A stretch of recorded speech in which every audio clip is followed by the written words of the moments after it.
Usulan daerah otonom baru beberapa kabupaten di Provinsi Kalimantan Timur terus diperjuangkan. Tim pemekaran yang terus berjuang terus bergerak mengupayakan pemekaran ini segera terwujud.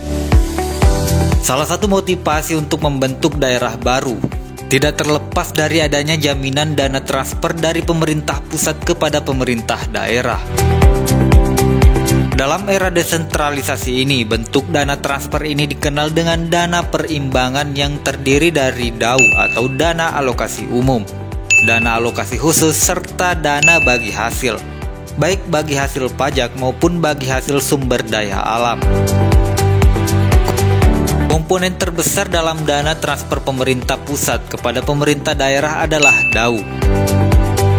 Dampak dari adanya pemekaran daerah terhadap alokasi dana alokasi umum dan akhirnya membebani APBN sebenarnya lebih bersifat tidak langsung. Hal ini dikarenakan DAU yang beralokasikan didasarkan pada perhitungan daerah induk dan baru kemudian dibagikan berdasarkan proporsi tertentu antara daerah induk dan daerah pemekaran.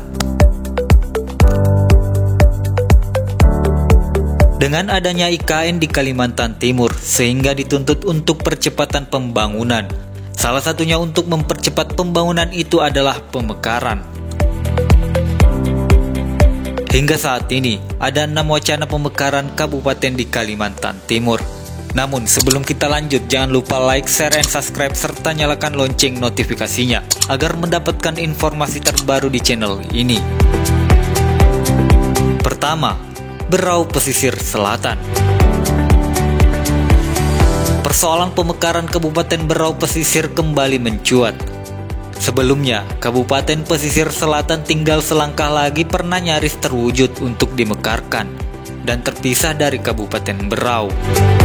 Daerah tersebut meliputi Tabalar, Biatan, Talisayan, Batu Putih, dan Biduk-Biduk. Jika persetujuan pemekaran lantaran jalan pesisir selatan yang tak kunjung baik, hal itu sebenarnya masih diusahakan, sebab sebagian besar jalan pesisir itu adalah kewenangan provinsi.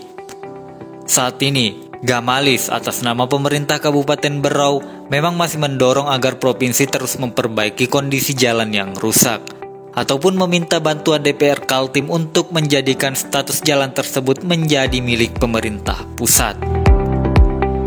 Yang kedua, Kutai Pesisir dan Kutai Tengah. Kabupaten Kutai Kartanegara kini berjumlah 20 kecamatan. Setelah Samboja Barat dan Kota Bangun Darat resmi terbentuk. Seturut dengan itu, muncul lagi rencana pemekaran 2 daerah otonomi baru di kabupaten itu. 2 DOB dimaksud adalah Kutai Tengah dengan pusat pemerintahan di Kota Bangun dan Kutai Pesisir di Samboja. Rencana tersebut ditandai turunnya surat bernomor 1/DPD strip Kaltim bulan 3/2021 dari DPD RI Perwakilan Kalimantan Timur perihal validasi usulan calon daerah otonomi baru pada 25 Maret 2021 tahun lalu. Bupati Kutai Kartanegara Edi Darmansyah menyebut surat usulan berbentuk 2 DOB di Kukar telah masuk ke DPD RI dan telah divalidasi dengan syarat-syarat yang terpenuhi. Sebelumnya di level daerah, Edi Darmansyah sebagai pelaksana tugas Bupati Kutai Kartanegara menyepakati usulan tersebut bersama DPRD Kutai Kartanegara pada 17 Mei 2018.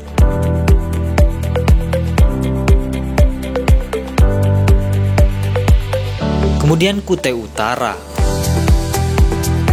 Dipilihnya Provinsi Kalimantan Timur sebagai lokasi ibu kota negara baru pengganti DKI Jakarta diharap memberikan peluang bagi calon daerah otonomi baru, khususnya percepatan pembentukan Kutai Utara yang merupakan pemekaran dari daerah induk Kabupaten Kutai Timur.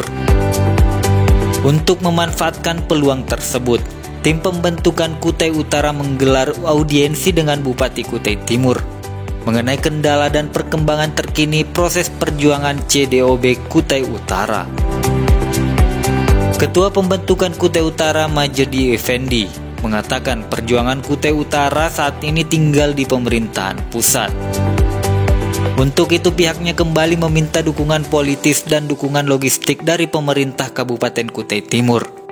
Bupati dan Ketua DPRD Kutai Timur sudah menyetujui percepatan CDOB Kutai Utara. Kemudian Kota Samarinda. Wacana pemekaran Samarinda seberang dari Kota Samarinda, Kalimantan Timur terus bergulir.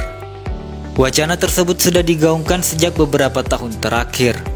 Bahkan, sudah dibentuk Presidium Daerah Otonomi Baru Samarinda Seberang. Mantan Ketua Golkar Samarinda, Jafar Abdul Ghaffar menjadi pimpinan Presidium. Mereka ingin memuluskan rencana pemekaran Samarinda Seberang menjadi kota madya yang dinamakan Samarinda. Awalnya Presidium DOB ingin mengubah Samarinda Seberang menjadi kabupaten. Kini rencananya berubah. Mereka ingin membentuk kota madya dengan nama Samarinda. Diketahui, pada Desember 2019 lalu, perumusan rencana pemekaran terkait DOB Samarinda Seberang ini telah melalui kajian akademis penataan wilayah kelurahan di Kecamatan Palaran, Samarinda Seberang dan Loajanan Ilir, guna memenuhi syarat pemekaran wilayah otonom baru seperti yang diatur dalam Undang-Undang Nomor 23 Tahun 2014 tentang Pemerintah Daerah. Dan yang terakhir, Pasir Selatan. Usulan daerah otonom baru Kabupaten Pasir Selatan terus diperjuangkan. Tim pemekaran yang telah berjuang belasan tahun ini terus bergerak mengupayakan pemekaran ini agar segera terwujud. Sekretaris Tim Pemekaran Daerah Pasir Selatan Arbain Nur mengatakan, DPRD Pasir satu suara mendukung untuk melanjutkan proses pemekaran. Dirinya menginginkan legislatif dan pemerintah Kabupaten Pasir intens melakukan komunikasi dengan pemerintah pusat, hingga nantinya penantian ini terwujud. Dikonfirmasikan, calon DOB Pasir Selatan saat didaftarkan sesuai pedoman yang berdasarkan nomor 32 tahun 2004 tentang pemerintahan daerah dan peraturan pemerintah 78 tahun 2007 tentang tata cara pembentukan, penghapusan dan penggabungan daerah. Setidaknya 5 dari 10 kecamatan di Kabupaten Pasir bakal masuk dalam DOB Pasir Selatan yang dideklarasikan pada 4 Desember 2012 lalu, yakni Kecamatan Batu Sopang, Muara Koman, Muara Samu dan Batu Enggau serta Tanjung Harapan. Rencana letak ibu kota di Kecamatan Batu Sopang. Nah, itulah wacana pemekaran kabupaten di Kalimantan Timur. Semoga video ini memberikan informasi yang baru. Jangan lupa like, share, and subscribe serta nyalakan lonceng notifikasinya agar selalu mendapatkan informasi terbaru di channel ini. Assalamualaikum warahmatullahi wabarakatuh.